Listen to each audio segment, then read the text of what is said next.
Coming to Miami now for probably 15 years, every year for the boat show, is still a new fishery for me. You know, I love the idea of having a big city right here and be able to have some world-class fishery literally 100 yards off the shorelines.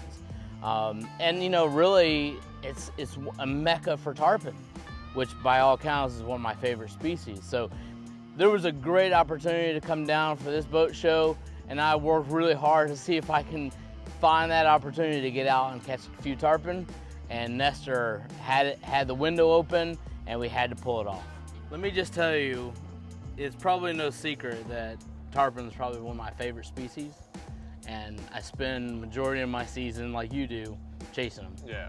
And I've never been to Miami to catch tarpon, and I am pumped. It's gonna be a fun night, Jay. Yeah, man. I literally have watched you and a lot of guys, you know, we've known for years, tarpon fishing down here, day or night. Yeah, there's a right time of year, and we're on a pretty good moon now, aren't we? Yeah, we got the moon. Like I told you last night, the shrimp are flowing really good. Yeah. So I mean, we should have the same scenario tonight. That's clearly going to be their main diet right now, right? This time of the year, it's mostly shrimp. Yeah. You know, that's why they make their way down here. So. Yeah, right on. Tarpon fishing as a whole for me has been really my absolute passion. You know, it's when I first moved to Florida from Ohio, the one thing that really, you know, captivated me right out of the gate was the Silver King, the tarpon. Fishing for juvenile tarpon certainly is something that I enjoy back home. You know, we're not always fishing on the lights of multi-million-dollar yachts, but if you happen to go by multi-million-dollar yacht, lights under the water, bunch of tarpon in there, why not make a few casts, right?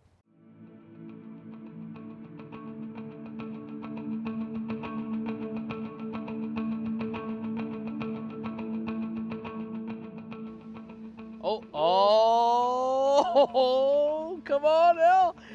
He's right there. Okay, hold on. See what I mean? Yeah, I see him. Oh, I'm gonna get him right here. There he is. Come on, come on, come on.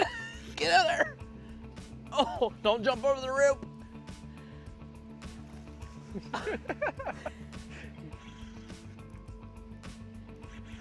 Oh, yeah. Look at his buddy. Yeah. Oh, yeah. He's got two buddies. He's got two buddies. They're right under the back of the boat. When you hook a juvenile tarpon, it's for sure gonna jump. And you know, I tell people all the time, for them, it's fight or flight. So most generally, they'll pull and try to go down. If they realize that there's a little bit too much pressure that way, first instinct is send it to the air. And that is where most anglers lose them. Maybe they weren't buttoned quite as good as maybe what you'd hoped. Yes! Okay. Dude, that was awesome. Let's see what he did to that leader. Man, I believe I'm good to go again. The bite we were on was totally different than what I'm used to seeing. You know, it's a lot of current driven, a lot of tidal flow that's really kind of carrying the bait through these bridges and the points that we were targeting. Completely different from where I am back home in Boca. It's one of those target specific areas that the fish are going to be staged up, waiting for the bait to kind of flow to them, almost conveyor belt like, cafeteria style. We're flowing some shrimp right to their face. Fish on, fish on, fish on. Yep. Yeah, baby. Now we're tarpon fishing. Now we're tarpon fishing. He wants to go to the other side.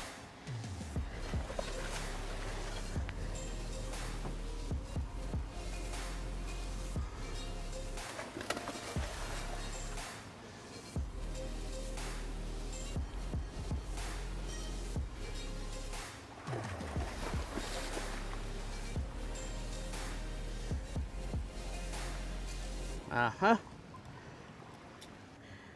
I believe he is hooked right where he needs to be.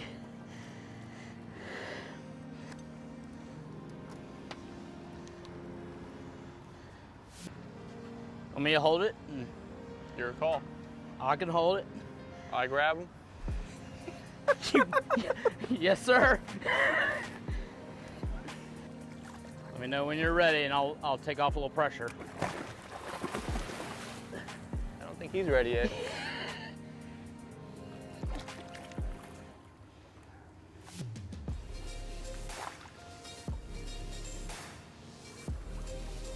Look at there, huh? What do you think? Huh? Can't beat this. I love it. It's a good start anyway, right? You got him. I'm gonna go ahead and remove that hook. Go ahead. They don't normally like that part. All right, the hook's free. Yeah, so I mean, this is like what we see in our early part of the spring. All different sizes in here. Anything in between. I mean, what, 40? Yeah, maybe not even, but I'll take it all day long. Yeah. Those won't beat you down. The bigger ones is what beat you down. Definitely. Awesome. Get him rolling? Yeah, let's do it. Yeah, he's pretty frisky. He didn't have much of a fight with that. Oh. Just give him a little love tap right there, huh? Hey, I thought you were gonna wear your jacket so you didn't get wet. I could have looked bad on camera. I like it, man. All right, let me shut her down. That was 2 bites off the same span. Yes, it was. Yes, it was.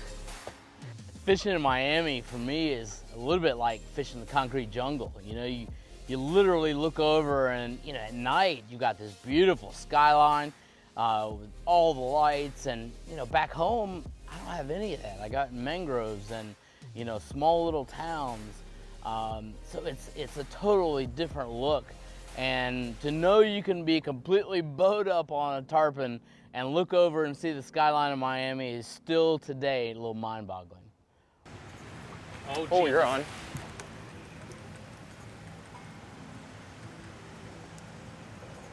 Yeah, I still got him. I still got him.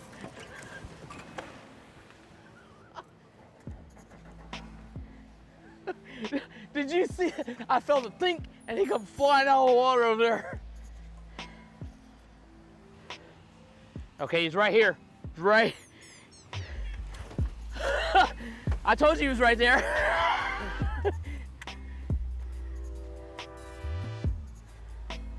Into the boat, Jay? He is going right here next to us still.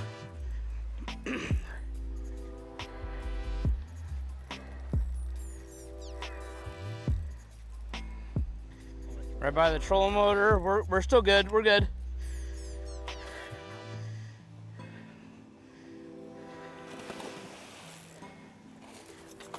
Oh, almost didn't have enough line on that one.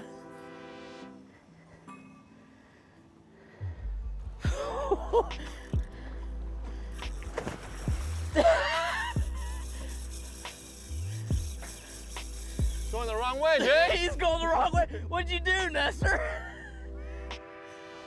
All right, coming back on the right-hand side. I think you might have pissed him Just stay off. right there. Well, the good news is, He's coming back. yeah, and you probably wouldn't want to grab him quite then. That would have been a nice tail slap. Yes, it would have. Down and dirty right there next to the boat. There he is. Okay, I got the leader in the rod tip.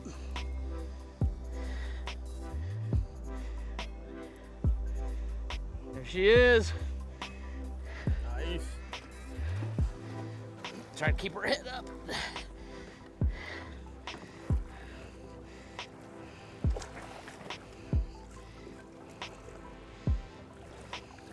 Hang on. What? Nice. Showing off a little bit now, is she? I'm gonna get on the other side of you, Nestor. Feisty, is she? Clearly, the most rewarding part beyond, you know, seeing him jump and the fight is the final face grab. You know, and a lot of times, you know, I've heard people say, well, I just want to jump them off. Yeah, that's good. If that's what it's all for you, I'm all about it, right? But me, I want to touch some face. Look at that, man. Look how big those eyes are, right? God. Beautiful fish. Look how thick she is, I know. I mean, honestly, that's like the perfect size for me. This is one healthy fish, man. Yeah. Just been feeding machine.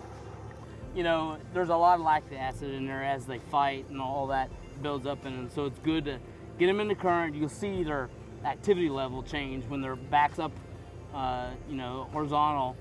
That's really where they start getting their mind right, which also gets us wet too. All right, so hook is out. Oh yeah, oh yeah. There she goes. Oh yeah, right behind the boat. Cool. Cool. Sir. Jay? Well done. Woo. Old Nestor, I tell you, that dude knows his game. This guy, as a full-time guide, has his area dialed in many different ways. And I'm saying from Flamingo to Miami, Key Biscayne, the Keys, you know, he travels all that area, and that's a lot of ground to learn and understand where the bite's gonna be, when it's gonna be. It's super important to find somebody that you can trust and you know that they're gonna be completely on their game. And that guy is a guy that's born and raised in this area, and you can't argue with that. I mean, time on the water solves a lot of the problems that a lot of fishermen face, and that's trying to find when and where to catch the fish. This is the second time in Miami, and without question, I'll be back. You know, it's one of those fisheries that every time you show up, it surprises you. You know, just, you know, I said it before, with the downtown, the urban life, the huge city buildings, and then an incredible fishery right there next to it.